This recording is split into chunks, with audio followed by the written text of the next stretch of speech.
Y si un texto de 1830 escondiera detalles de una crisis ecológica del mundo antiguo, una crisis, ojo, que la ciencia no confirmaría hasta más de un siglo después.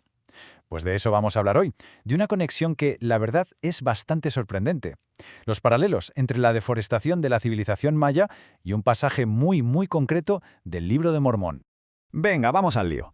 Para entenderlo todo, empezaremos con ese gran misterio del colapso de las civilizaciones antiguas. Después, nos pondremos la bata de científico para ver la evidencia que se esconde bajo el lodo de los lagos.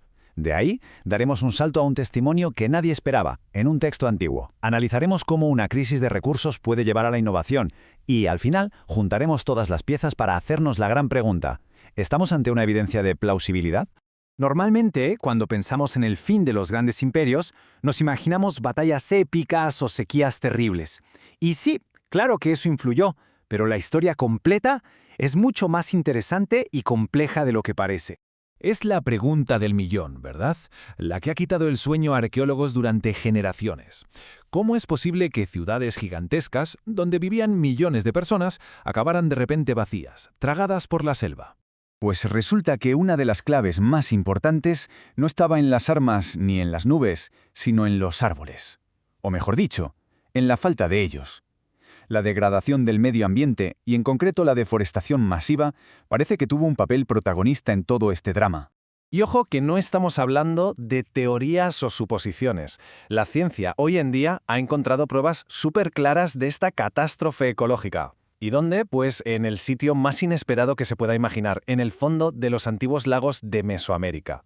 Lo más interesante de esta cronología es que nos enseña que el problema de la deforestación no fue cosa del final. Para nada. Empezó muchísimo antes y se puso muy serio en el periodo preclásico tardío, justo cuando estaban naciendo estas ciudades enormes y curiosamente en la misma época de una migración clave que se describe en el Libro de Mormón. ¿Y cómo se ha podido saber esto? Pues analizando los sedimentos del fondo de los lagos, que son como cápsulas del tiempo.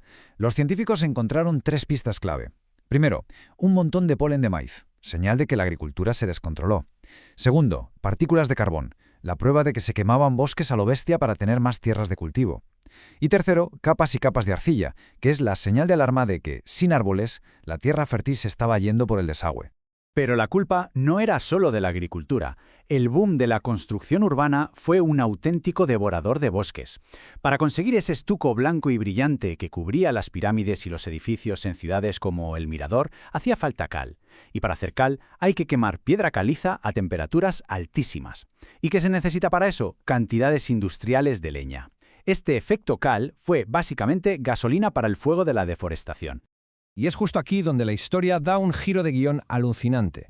Dejamos por un momento la ciencia del siglo XXI y nos vamos directos a 1830, al año en que se publicó un libro que, increíblemente, parece describir esta misma crisis con un detalle que asusta.